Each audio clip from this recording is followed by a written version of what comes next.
Hej, i dag skal det handle om at deny bombring på Vertigo A.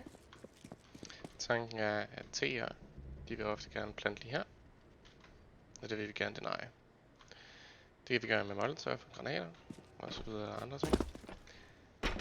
Hvor at som CD-spiller, så står der ofte headshot, der står marker, der står heaven, og der står elevator.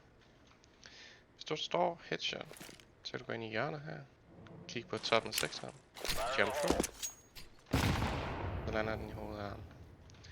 Så går over marker, kan du gå ind i hjørnet her, kig, lad som om at den der lille folder, den folder op, lige ved hullet, venstre klik, lander den i hovedet af ham igen, går op heaven her, gå sådan lige lidt skråt til, kig på midten af den lille isolering, lille bevægelse frem,